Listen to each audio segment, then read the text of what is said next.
Assalamualaikum warahmatullahi wabarakatuh. Bismillah walhamdulillah wala haula wala quwata illa billah. Halo anak-anak semua, apa kabar? Semoga selalu sehat walafiat dalam perlindungan Allah Subhanahu wa taala. Kali ini kita akan membahas tentang sejarah kebudayaan Islam mengenai kisah Allah wabarakatuh. Bismillah walhamdulillah wala haula wala quwata illa billah. Halo anak-anak semua, apa kabar?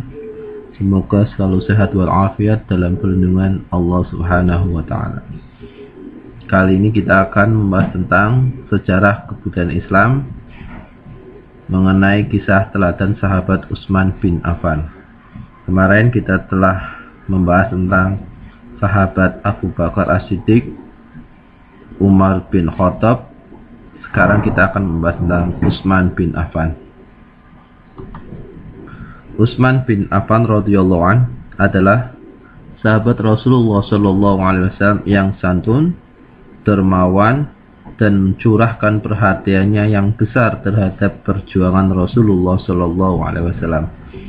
Beliau merupakan khalifah yang membukukan mushaf Al-Quran dan rajin membacanya. Nama lengkapnya adalah Utsman bin Affan bin Abil As bin Umayyah. Ia dikenal dengan sebutan Abu Abdullah. Lahir pada tahun 573 Masehi di Makkah. Pada waktu Rasulullah SAW berumur 5 tahun, ayahnya bernama Affan dan ibunya bernama Arwa. Beliau merupakan salah satu keturunan dari keluarga besar Bani Umayyah suku Quraisy.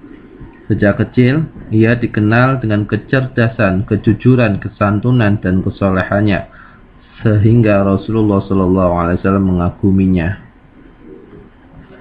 Utsman bin Affan masuk Islam pada usia 34 tahun atas ajakan sahabat Abu Bakar As-Siddiq.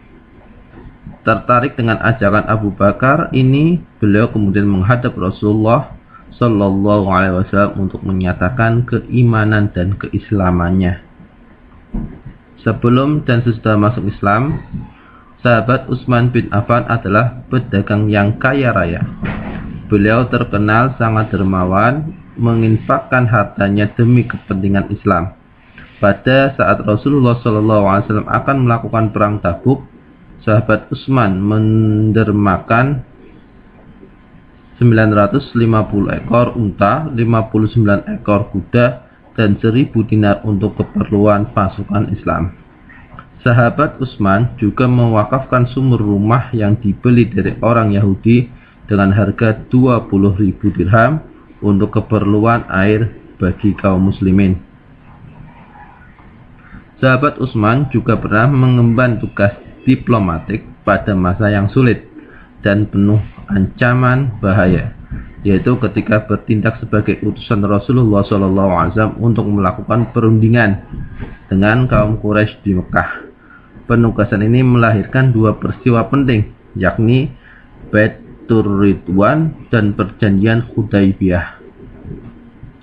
Beliau sangat akrab dengan Rasulullah SAW. Karena kedekatannya inilah Rasulullah SAW menikahkan putrinya yang bernama Sayyidah Ruqayyah dengan sahabat Utsman. Setelah Ruqayyah meninggal pada waktu perang Badar, Rasulullah SAW kemudian menikahkan sahabat Utsman bin Affan dengan putrinya yang kedua, yaitu Sayyidah Ummi Kulsum. Oleh karena itu, sahabat Utsman terkenal dengan julukan Zunnurai, yang berarti orang yang mempunyai dua cahaya. Sayyidah Ummu Kulsum meninggal pada tahun ke-9 Hijriah.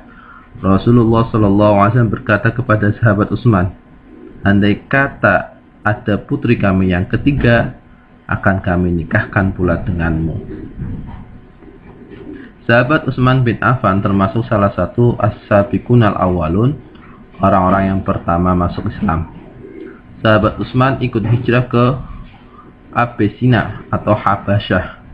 Beliau juga ikut dalam setiap peperangan dengan Rasulullah SAW kecuali perang Badar. Sahabat Utsman dikenal sebagai salah satu penulis wahyu. Sahabat Utsman juga mempunyai keistimewaan menguasai ilmu bahasa Arab zaman jahiliyah, di antaranya ilmu keturunan, perumpamaan, dan berita-berita peperangan. Ia juga memiliki tentang ilmu untuk menentukan waktu perjalanan dagang di kalangan masyarakat Arab waktu itu.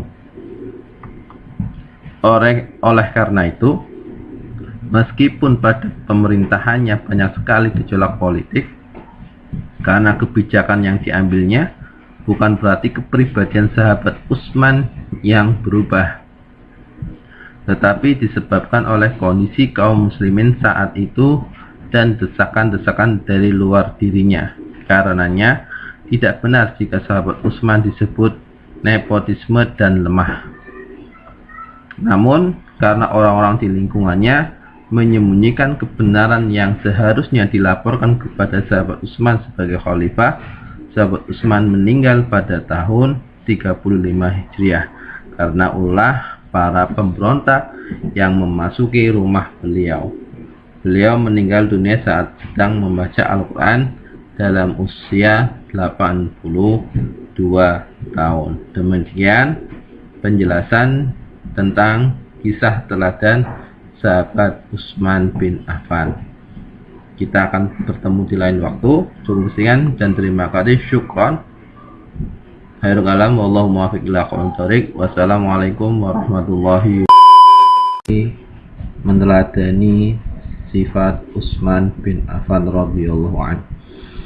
Kali ini kita akan bahas tentang sahabat Utsman bin Affan radhiyallahu anhu menjadi khalifah tahun 23 sampai 35 Hijriah atau 644 sampai 656 Masehi.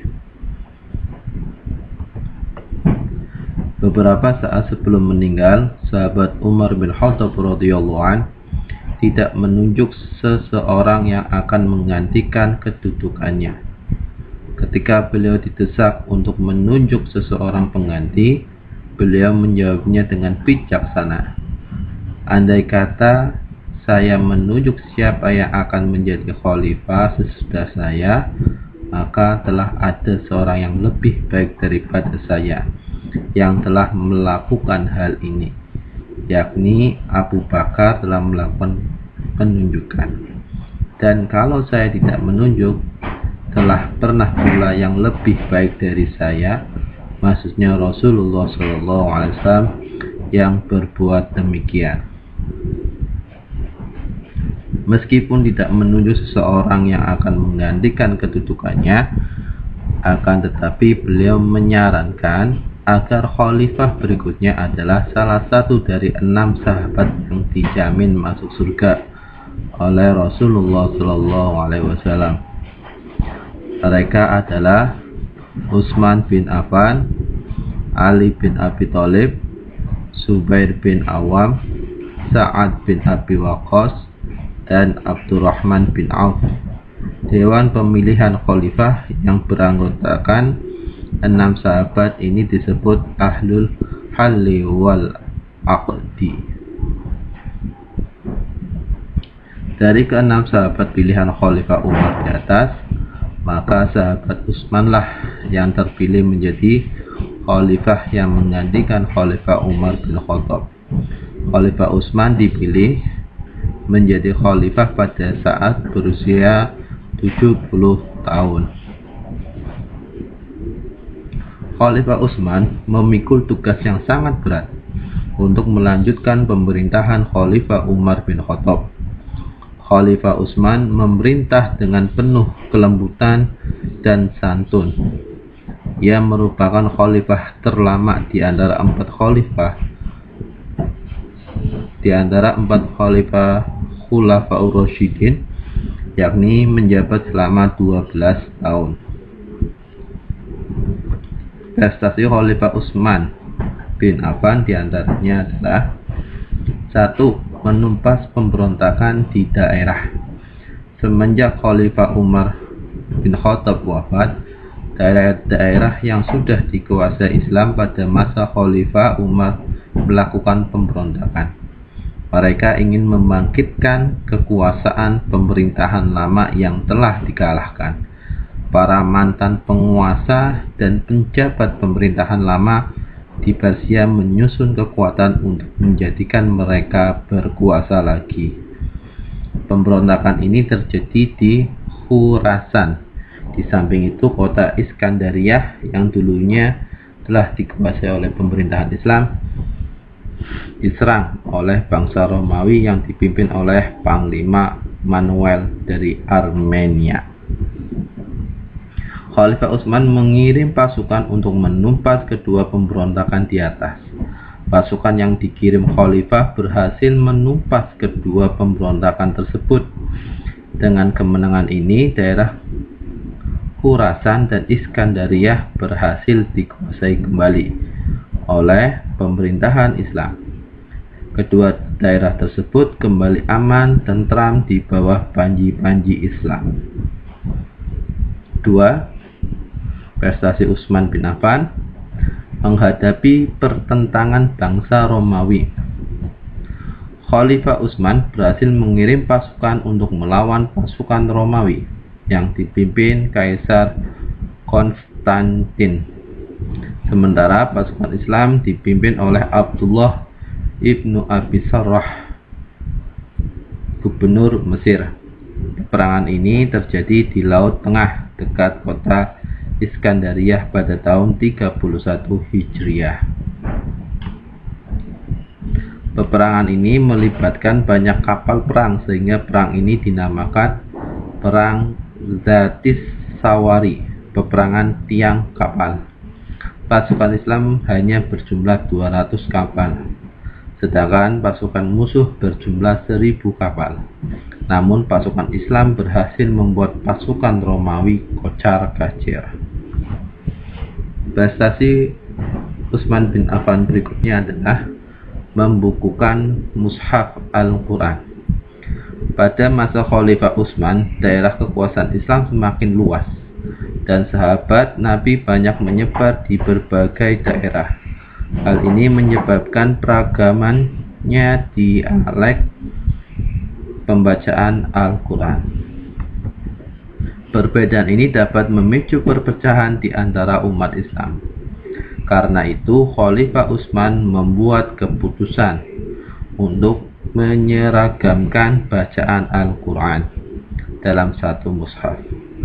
Akhirnya, beliau membentuk tim penulisan Al-Quran yang dipimpin oleh Zaid bin Thabit. Hasil dari penulisan Al-Quran dijadikan sebagai mushaf standar, mushaf yang dijadikan acuan yang disebut Mushaf Utsmani.